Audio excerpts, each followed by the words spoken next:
Hello friends, तो मैं हूं अंशु भारद्वाज। स्वागत है आप सभी का इस यूट्यूब चैनल एजुटेक अंशु पर। तो आज इस वीडियो में एक टॉपिक क्लियर करने वाले हैं जिसका नाम है यौनारंभ। ठीक है ना। यह लड़कों और लड़कियों में देखने को मिलता है। तो सबसे पहले ये जानते हैं कि यौनारंभ होता क्या है। तो देखिए, यौवन वह प्रक्रिया है जिसमें बच्चे वयस्क और प्रजनन योग्य बन जाते हैं। ठीक है। यह वह चरण है जिसमें हार्मोनल चेंजेस के कारण बच्चे के शरीर पर बाल आना, यौन अंगों का विकास होना, आवाज में भारीपन होना से आदि लक्षण दिखाई देते हैं। ठीक है। वह मानसिक और शारीरिक रूप से परिपक्व हो जाते हैं, जिसे हम क्या कहते हैं, यौनारंभ कहते हैं। यह 12 से 13 वर्ष की आयु में लड़कियों में शुरू हो जाता है और 14 से 16 वर्ष की आयु में लड़कों में शुरू हो जाता है। तो चलिए, इसके दौरान क्या क्या चेंजेस देखने को मिलते हैं नर जनन तंत्र में और मादा जनन तंत्र में। तो चलिए इसे क्लियर करते हैं। तो देखिए, जब यह यौनारंभ शुरू होता है 14 से 16 वर्ष की आयु में, तब नर जनन तंत्र में क्या परिवर्तन हो रहे हैं। तो हमारे मस्तिष्क में, यानी कि मनुष्य के मस्तिष्क में एक ग्रंथि होती है जिसका नाम होता है हाइपोथैलेमस ग्रंथि। क्या नाम होता है, हाइपोथैलेमस ग्रंथि नाम होती है। ठीक है ना। अब हमारे मस्तिष्क में एक ग्रंथि है जिसका नाम है हाइपोथैलेमस ग्रंथि। ठीक है। यह क्या करेगा, यह ग्रंथि क्या करेगा, एक हार्मोन रिलीज करेगा जिसका नाम होता है गोनेडोट्रोपिन रिलीजिंग हार्मोन होता है। ठीक है ना। गोनेडोट्रोपिन रिलीजिंग हार्मोन होता है जिसे शॉर्ट में हम GnRH लिखते हैं। इतनी बातें क्लियर है। अब यहाँ पर देखिए, GnRH से लिखते हैं। तो जब यह हार्मोन रिलीज होगा तो यह रिलीज होने के बाद कहाँ जाएगा, पिट्यूटरी ग्लैंड पर काम करेगा। ठीक है ना। कहाँ पर, पिट्यूटरी ग्लैंड पर कार्य करेगा कौन, GnRH हार्मोन। ठीक है। पिट्यूटरी ग्लैंड को हम पीयूष ग्रंथि कहते हैं और इसे मास्टर ग्लैंड के नाम से भी जाना जाता है। इतनी बातें क्लियर है। अब जब पिट्यूटरी ग्लैंड पर यह हार्मोन काम कर रहा है तो उससे प्रेरित होकर के यह दो हार्मोन रिलीज करेगा कौन, पिट्यूटरी ग्लैंड।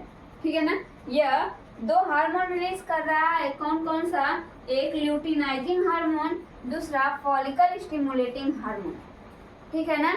यह दो हार्मोन रिलीज कर रहा है, पहला ल्यूटिनाइजिंग हार्मोन, दूसरा फॉलिकल स्टिमुलेटिंग हार्मोन, जिसे LH से दर्शाते हैं और इसे FSH से दर्शाते हैं। यहाँ तक की बातें क्लियर है। अब देखिए, ये जब दो पिट्यूटरी ग्लैंड दो हार्मोन रिलीज कर रहा है तो वो दोनों हार्मोन क्या कर रहे हैं, यह दोनों हार्मोन क्या कर रहे हैं। तो यहाँ पर देखिए, ये वाला जो हार्मोन है ल्यूटिनाइजिंग हार्मोन, यह लीडिंग कोशिका पर कार्य करेगा, यानी कि नर जनन तंत्र के अंतर्गत एक कोशिका पाई जाती है, उसका नाम होता है लीडिंग कोशिका। ठीक है ना। उसका नाम होता है लीडिंग कोशिका। जब यह हार्मोन लीडिंग कोशिका पर कार्य करेगा तो लीडिंग कोशिका उससे प्रेरित होकर के एक हार्मोन रिलीज करेगा जिसका नाम होता है टेस्टोस्टेरॉन हार्मोन नाम होता है। ठीक है ना। इतनी बातें क्लियर है, टेस्टोस्टेरॉन नाम होता है। अब इसमें कुछ लोग क्या होते हैं, कंफ्यूज हो जाते हैं। जैसे बहुत सारे हार्मोन होते हैं ना, फीमेल में पाया जाता है एस्ट्रोजन, प्रोजेस्टेरॉन, और इसमें पाया जाता है टेस्टोस्टेरॉन। तो इसमें तीनों मिक्स हो जाते हैं तो कुछ लोग कंफ्यूज हो जाते हैं कि कौन किस में पाया जाता है। तो देखिए, मेल की बात की जाए तो मेल में पाया जाता है क्या, वृषण। ठीक है ना। वृषण को इंग्लिश में हम कहते हैं टेस्टिस। ठीक है ना। टेस्टिस, टेस्टिस से याद कर लीजिए, टेस्टिस से टेस्टोस्टेरॉन। ठीक है। टेस्टिस से टेस्टोस्टेरॉन याद कर लीजिए, याद हो जाएगा इसमें। ठीक है ना। कंफ्यूजन वाली कोई बात नहीं है, टेस्टिस से टेस्टोस्टेरॉन हार्मोन। ठीक है। अब यहाँ पर देखिए, जो लीडिंग कोशिका पर यह हार्मोन कार्य करेगा तो उससे प्रेरित होकर के यह एक हार्मोन रिलीज करेगा जिसका नाम होता है टेस्टोस्टेरॉन हार्मोन। यह जब हार्मोन रिलीज होगा तो इसमें द्वितीयक लैंगिक भ्रूण की अवस्था देखने को मिलती है। ठीक है ना। यानी कि द्वितीयक लैंगिक भ्रूण की अवस्था क्या होती है भाई, द्वितीयक लैंगिक भ्रूण की लक्षण या अवस्था है। ठीक है ना। अब ये क्या होता है, यह वही परिवर्तन होते हैं जैसे बच्चे से और किशोरावस्था में परिवर्तित होते हैं। ठीक है ना, बच्चे से किशोरावस्था के बीच की जो घटना होती है ना, यहाँ पर द्वितीयक लैंगिक भ्रूण, जिससे पता चलता है कि वह अब बच्चा नहीं है। ठीक है ना, वह अब बच्चा नहीं है। जैसे कि शरीर पर बाल आना, दाढ़ी मूंछ आना, लड़कों की बात हो रही है ना, हाँ ठीक है ना, शरीर पर बाल आना, दाढ़ी मूंछ आना और छाती का चौड़ा होना, शरीर मजबूत होना, आवाज में भारीपन आना, ये सारी चीजें किसकी वजह से होता है, टेस्टोस्टेरोन हार्मोन की वजह से होता है। ठीक है, इतनी बातें क्लियर है। अब यहाँ पर देखिए ये वाला हो गया। अब इसके बाद देखिए फॉलिकल स्टिमुलेटिंग हार्मोन यानी कि एफएसएच हार्मोन क्या करेगा, कहाँ कार्य करेगा, सर्टोली कोशिका पर कार्य करेगा। ठीक है ना, कहाँ कार्य करेगा, सर्टोली कोशिका पर यह कार्य करेगा। तो इस हार्मोन से प्रेरित होने के बाद यह क्या करेगा, सर्टोली कोशिका शुक्र जनन की क्रिया शुरू कर देगा। ठीक है ना, शुक्र जनन की क्रिया में यह क्या करेगा, सहायता प्रदान करेगा। शुक्र जनन की क्रिया में यह क्या करता है, सहायता प्रदान करता है। अब शुक्र जनन क्रिया क्या होती है, शुक्राणुओं के बनने की क्रिया को ही हम क्या कहते हैं, शुक्र जनन क्रिया कहते हैं। क्लियर है। अब आ जाइए गर्ल्स में। ठीक है ना, अब गर्ल्स में आ जाइए तो इसमें देखिए यौनारंभ जब शुरू होता है तो कब शुरू होता है, पहली बात तो ये है, तो ये 12 से 13 वर्ष की आयु में यह प्रारंभ हो जाता है। इसमें क्या क्या देखने को मिलते हैं परिवर्तन, तो इसमें देखने को मिलते हैं परिवर्तन क्या, इनकी आवाज पतली हो जाती है। ठीक है ना, चेस्ट का उभार हो जाता है। ठीक है ना, और भी शरीर पर बाल आ जाते हैं। ठीक है, आदि लक्षण देखने को मिलते हैं इसमें। अब यहाँ पर देखिए मादा जन्म तंत्र में क्या क्या परिवर्तन होते हैं यौनारंभ के दौरान।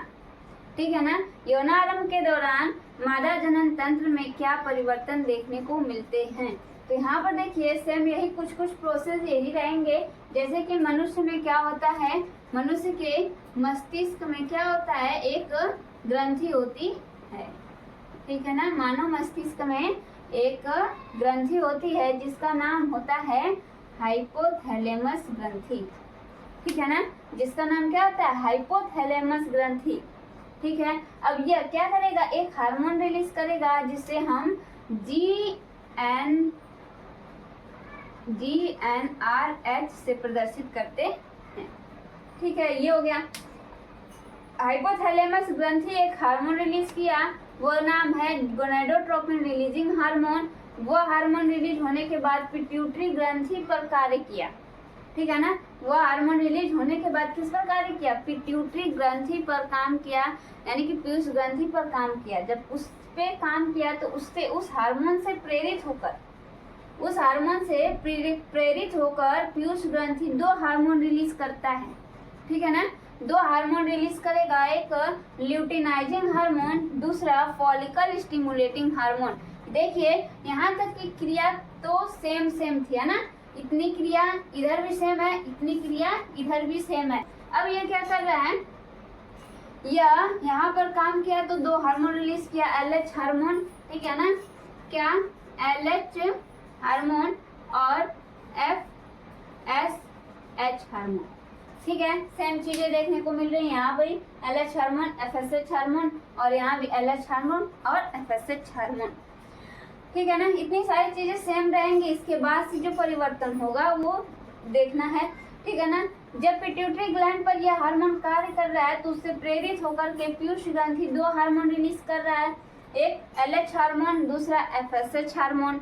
अब देखिए यहाँ पर ये दोनों हार्मोन क्या करते हैं, अंडाशय में कार्य करते हैं ना, कहाँ कार्य करते हैं, अंडाशय में कार्य करते हैं। अब अंडाशय में क्या होता है, इसके पीछे मेरा एक वीडियो बना हुआ है, उस पर आप लोग देख सकते हैं। ठीक है ना, उसमें बताया गया है कि कैसे कैसे क्या चीजें होती हैं। ठीक है ना, मेंस्ट्रुअल साइकिल वाला वीडियो है मेरा, उस पे है। तो यहाँ पर देखिए ये जो अंडाशय है, अंडाशय में क्या बनता है, अंडाशय में क्या बनता है भाई, अंडाशय में पुटिकाओं का निर्माण होता है। ठीक है ना, पुटिकाओं का निर्माण होता है। ठीक है, 3 पुटिका बनती हैं, पहला, दूसरा, तीसरा, यानी कि प्राथमिक, द्वितीयक और सेकेंडरी पुटक बनते हैं। तो जो अंडाशय होता है, अंडाशय की पुटिकाओं पर ये दोनों हार्मोन काम करते हैं। कौन हार्मोन? LH हार्मोन और FSH हार्मोन। ये जब इस पे काम करेगा तो ये दोनों प्रेरित होकर के क्या करेंगे? दो हार्मोन रिलीज करते हैं। कौन? अंडाशय में जो पुटिकाएं होती है, अंडाशय में लिख सकते हैं यहाँ पर, अंडाशय में पुटक, पुटिकाओं पर कार्य, पुटिकाओं पर कार्य करता है। ठीक है ना? अब ये दोनों हार्मोन अंडाशय में पुटिकाओं पर कार्य करेगा तो ये जब इससे प्रेरित होगा, अंडाशय में जो पुटिकाएं होती हैं उससे प्रेरित होकर के ये क्या करेंगे? दो हार्मोन रिलीज करेंगे। एक हो गया एस्ट्रोजन हार्मोन और एक हो गया प्रोजेस्टेरॉन हार्मोन हो गया। इतनी बातें क्लियर है? पहले क्या होगा? पहले कौन सा हार्मोन? एस्ट्रोजन हार्मोन होता है। जैसे ये जो प्राथमिक और ये जो प्राथमिक, द्वितीयक और तृतीयक पुटक होते हैं, ये क्या करते हैं? ये एक हार्मोन रिलीज करते हैं। कौन सा हार्मोन? एस्ट्रोजन हार्मोन रिलीज करता है। ठीक है ना? एस्ट्रोजन हार्मोन रिलीज करता है। अब यहाँ से ये जो ग्राफियन पुटक में बदल जाएगा, फिर ग्राफियन पुटक फटता है तो फटने के बाद ये किस में परिवर्तित हो जाता है? कार्पस लूटियम में यह परिवर्तित हो जाता है। तो जब यह कार्पस लूटियम में यहाँ पर परिवर्तित हो जाएगा तो भी यह एक हार्मोन रिलीज करेगा जिसका नाम क्या होता है? प्रोजेस्टेरॉन हार्मोन नाम होता है। तो कहाँ काम हो रहा है? अंडाशय में जो पुटिकाएं होती हैं ये सारी चीजें कर रही हैं। इतनी बातें क्लियर है? तो यहाँ तक की बातें समझ में आ गई। तो अंडाशय में यह पुटिकाओं पर कार्य करता है ये दोनों हार्मोन। तो ये दोनों ये क्या करेंगे कि दो हार्मोन रिलीज करेंगे। एक एस्ट्रोजन हार्मोन हो गया और दूसरा प्रोजेस्टेरॉन हार्मोन हो गया। यहाँ तक की बातें क्लियर है? अब एस्ट्रोजन हार्मोन क्या करता है? यह लड़कियों में द्वितीयक लैंगिक भ्रूण के लक्षण में द्वितीयक लैंगिक भ्रूण की अवस्था शुरू कर देता है। ठीक है ना?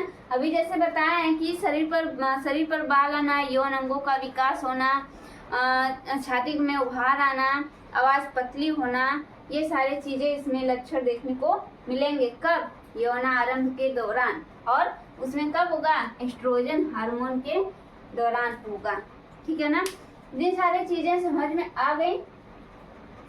आई होप आप लोगों को ये वीडियो समझ में आ गया होगा। तो वीडियो अच्छी लगे तो लाइक, शेयर, सब्सक्राइब जरूर करिएगा। मिलते हैं अगले नेक्स्ट टॉपिक के साथ।